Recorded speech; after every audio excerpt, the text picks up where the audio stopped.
మాలకుల ఐక్యతను ప్రతిబింబిస్తూ doctor BR Ambedkar 135వ జయంతి సందర్భంగా నిర్వహించిన బైక్ ర్యాలీ రామగుండంలో ఉత్సాహంగా సాగింది. రామగుండం కార్పొరేషన్ మాల సంఘం ఆధ్వర్యంలో మంగళవారం ఉదయం గోదావరిఖని మెయిన్ చౌరస్తాలోని మాల సంఘం కార్యాలయం నుంచి బైక్ ర్యాలీ ప్రారంభమైంది. ఈ ర్యాలీలో వందలాది మంది మాల నాయకులు, కులస్తులు పాల్గొన్నారు. ర్యాలీ ఖని చౌరస్తా నుంచి 1 town police station road, 5 incline చౌరస్తా మీదుగా తిరిగి ప్రధాన చౌరస్తాకు చేరుకుంది. అనంతరం రామగుండం కార్పొరేషన్ సమీపంలోని అంబేద్కర్ విగ్రహానికి పూలమాలలు అర్పించి నివాళులర్పించారు. తర్వాత భాస్కర్రావు భవన్ లో ఏర్పాటు చేసిన మాల కులస్తుల ఆత్మీయ సమ్మేళనంలో పాల్గొన్నారు. ఈ సందర్భంగా మాల సంఘం నాయకులు మాట్లాడుతూ మాల కులస్తులకు ఉద్యోగాలు, రాజకీయ అవకాశాల్లో అన్యాయం జరుగుతుందని ఆవేదన వ్యక్తం చేశారు. ఎస్సీ వర్గీకరణ కారణంగా మాలలకు నష్టం జరుగుతుందని పేర్కొన్నారు. రాష్ట్రంలోని కాంగ్రెస్ ప్రభుత్వం, కేంద్రంలోని బీజేపీ ప్రభుత్వం రోస్టర్ పాయింట్ విధానంతో మాల కులస్తులకు నష్టం కలిగిస్తున్నాయని, చదువుకున్న యువతకు సరైన ఉద్యోగ అవకాశాలు లభించడం లేదని విమర్శించారు. ఈ కార్యక్రమంలో మాల సంఘం కార్పొరేషన్ అధ్యక్షుడు మాలెం మధు, ప్రధాన కార్యదర్శి మర్రి ఐలయ్య, నంది నరేష్, కడమండ శ్రీహరి, ఎరుకల లక్ష్మణరావు, పిట్టల వెంకటి, దాసరి రామస్వామి, నూకల మొండి, జగదీష్, కిష్టయ్య, రమేష్ తదితరులు పాల్గొన్నారు.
మధులమ్మా వాడకి పరిమితమా అంబేద్కరుడు ప్రతి వాడికి హక్కులను పంచిన వాడు తను రాసింటూ రాజ్యాంగం దేశం కోసం తను చేసింటూ పోరాటం దాని కోసం తను రాసింటూ రాజ్యాంగం దేశం కోసం తను చేసింటూ పోరాటం దాని కోసం తన చీకటిని తరిమేసి వెనుగైనాడు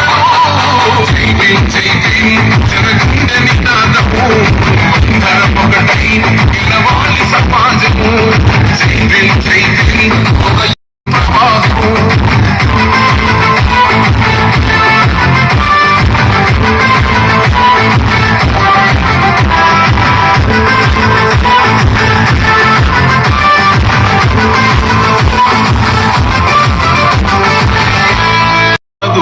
నినాదం గని అవగాహన లేకున్నది కొంత సమాజం రాజ్యాంగం ప్రతిపాదనలు పొందుతూ జనం అది అంటే నీటిగే కవి కుల దేశం జీవితాన్ని ధారపోసినాడు రమణకై అవమానాలను భవించి శరఫలమై భావితకాల బతుకులు మాసుడ కొరకై అంచబడిన వాళ్ళ కొరకు తెరపెలుకై నువ్వు చదువుతున్నా ఇది చదువు ఆయన కాదా నువ్వు చేసుకుని నౌకరి ఆయన కాదే నువ్వు పొందే బలమైన ఆయన బిడ్డే జనగుండె నినాదము అందరం ఒకటై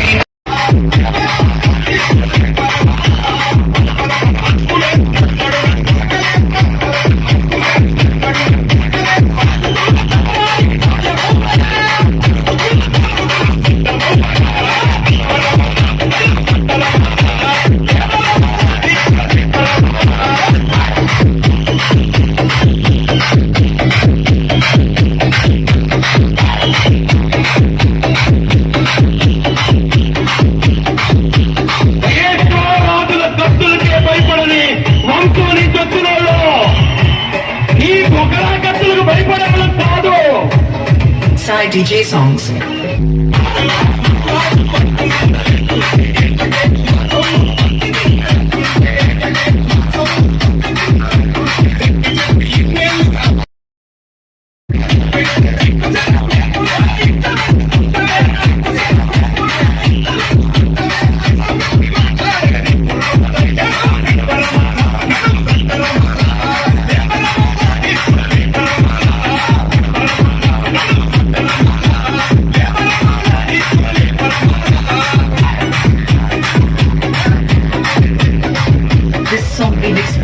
DJ Sai from Kuchipudi.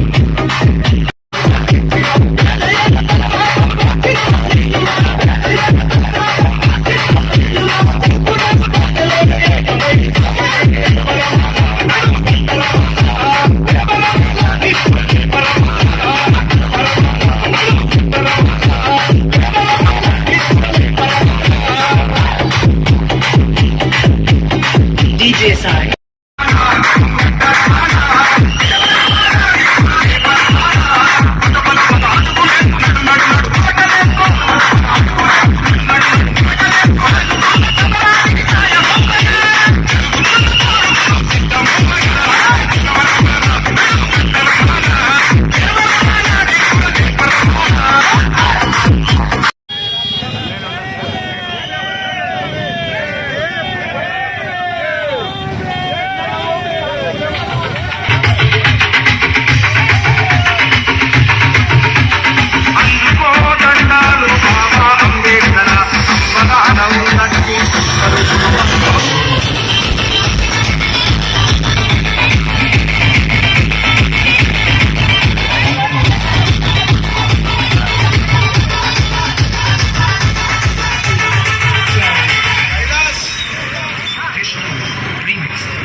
ముందుకు పోతారు. కాబట్టి వాళ్ళను మనం కాపాడుకోవాలి, మంచి సీట్లు సంపాదించుకొని ముందుకు పోయే విధంగా మనం చేసుకోవాలి.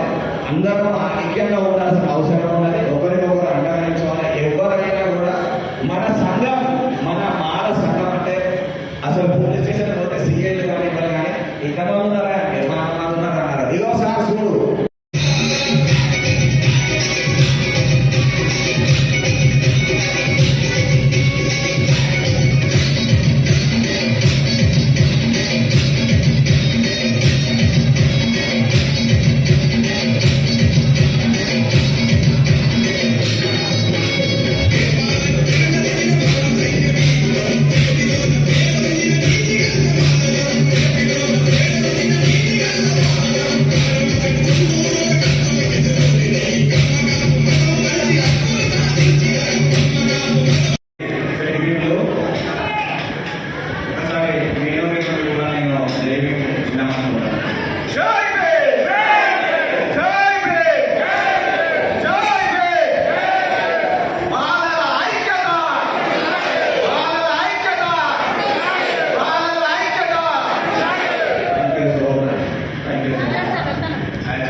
మనము ఇక్కడికి చేసిన ప్రతి ఒక్కరికి వేదిక ముందున్న ప్రతి ఒక్కరికి కూడా అందరికీ పేరు సమయంలో ఉంటుంది కానీ దానికి అవకాశం ఉంటుంది కాబట్టి అందరికీ తెలుసుకోవాల్సిన నమస్కారం. మాల సభ్యుల ప్రతి ఒక్కరికి ప్రతి ఒక్కరికి నమస్కారం తెలియజేస్తాను. మరియు విలేకరులకు, పెద్దలకు, అందరికీ, పిల్లలకు, సోదరులకు, అమ్మకు, బాబుకు, అక్కా చెల్లెలందరికీ కూడా ప్రతి ఒక్కరికి నమస్కారం. మొట్టమొదటిగా మనము కూర్చుంటే తప్పు, నిలుచుంటే తప్పు, గుర్రెపోతే తప్పు, చదువుకుంటే తప్పు. ఆ స్టేజ్ కాకుండా మనం మెల్లమెల్లగా బట్టలు కూడా వేసుకొని ఒక అన్నిలో ఏదైనా వేసుకొని ఒక టోపీ పెట్టుకొని తిరగని పరిస్థితులు అలా ఉండే రోజులలో మనము వేరే వాళ్ళు ఎదురంటే ఉన్నారు కులాల వాళ్ళు అమ్మో సాధారణ చెప్పి బట్టలు కూడా వేస్తూ ఉంటారు. అంట్లో పెట్టుకొని పోయే రోజుల నుంచి ఇప్పుడు కనీసం బట్టలు వేసుకొని దర్జాగా మనం తిరుగుతామంటే మన దేవుడు బాబాసాహెబ్ అంబేద్కర్ గారి దయవల్ల అది మనం గుర్తుంచుకోవాలి. ప్రతి ఒక్కరు ఆయన భిక్షలు కలుగుతారు. మనకు ఆయన ప్రత్యక్ష అందులో ఎటువంటి సందేహం లేదు. ఆయన బలాలు భావి భవిష్యత్తులో అన్ని కులాల వాళ్ళను అనుభవిస్తున్నప్పటికీ మనము అధికంగా తోకబడ్డాం కాబట్టి మనము ఆయనను పురస్కరించుకొని ఎంతో ప్రతి వేడుకలో అద్భుతంగా జరుపుకునే ప్రయత్నంలో చేసుకుంటున్నాం. మనం ముందుకే చేసుకోవాలి కూడా. ఇంకొకటి రిజర్వేషన్లో రోస్టర్ పాయింట్. ఇప్పుడు ఉన్నటువంటి రోస్టర్ పాయింట్ విధానం 22వ ఏళ్ళ నుంచి మనకి ఇంకా తక్కువ పోవాల్సిన పరిస్థితులు ఉన్నప్పటికీ గవర్నమెంట్ దగ్గర ఎటువంటి చలనం లేదు. అది కాంగ్రెస్ గవర్నమెంట్ కావచ్చు, బీజేపీ గవర్నమెంట్ కావచ్చు. మీరు గుర్తుపెట్టుకోవాల్సింది ఏంటంటే మొట్టమొదటిగా మనకు అన్ని కులాలకు కూడా అంటే అగ్ర కులాలకు కన్నా వాళ్ళకు కూడా ఈ రిజర్వేషన్ వాళ్ళకు అద్భుతమైనటువంటి ఉద్యోగాలు వస్తాయి. ఒక మాల కులం వాళ్ళకే 22వ రోజు అంటే మనం ఇంటిని పెట్టుకోవడానికి కారణం ఏంటంటే మన ఉద్యోగాలలో 5 ఉద్యోగాలు వస్తలేవు. మనకు 5 ఉద్యోగాలు వస్తలేవు. నేను పేరు చెప్పగానే మనకు ఉన్నటువంటి కొంతమంది ఉన్నటువంటి మేధావి వర్గం పోలీసులు కావచ్చు, టీచర్లు కావచ్చు, మేము కలిసి మనతో మాట్లాడుకున్నప్పుడు వాళ్ళు మాకు చెప్పే విషయం ఏంటంటే మనకు రిజర్వేషన్ ఉన్నప్పుడే చదివి ఉద్యోగాలు కొట్టేది చాలా తక్కువ పీపుల్. అందులో అగ్ర కులాల వాళ్ళు మనల్ని ఉసురు పోసుకొని ఆ కష్టం ఈ కష్టం లూప్ లైన్ల పడేసుడు, టీచర్లను కూడా చిన్న చిన్న స్కూళ్ళకు పంపించుడు, పెద్ద స్కూళ్ళలో వదిలిపెట్టి అలా చేసి రిజర్వేషన్ల విషయంలో కావచ్చు, ఉన్న ఉద్యోగాలు వైద్యం చదువు విషయంలో అన్నింటిలో మనల్ని వెనకబడేస్తున్నారని చెప్పి వాళ్ళు బాధపడి చెప్తారు. ఇప్పుడు మనం చదువుకొని ఖచ్చితంగా ఉద్యోగాలు కానీ ఇప్పుడు రిజర్వేషన్ ఏంటి పరిస్థితి ఖచ్చితంగా మేము వెనకాల ఉన్నాం 100%గా వెనకాల ఉంటే 100%గా మేము మీకు చేతులు అందిస్తాం. దేనికైనా మేము ముందుకు పోనీ అని చెప్పి చెప్తాను. ఇప్పుడు ఉన్నటువంటి పొజిషన్ ఏంటంటే మనకు ఉద్యోగాలు లేవు. ఉన్న 4-5 ఉద్యోగాలలో 1-2 మహిళలు అని చెప్పి ఆ మహిళలు అప్లై చేసుకోవాలి. డ్రైవర్ ఉద్యోగం ఉందనుకోండి, అది మహిళగా పెడతాను పెట్టి ఆ ఉద్యోగాన్ని కూడా స్ట్రిప్ చేసి వేరే క్లాసులో పోయేటట్టుగా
చేయాలి.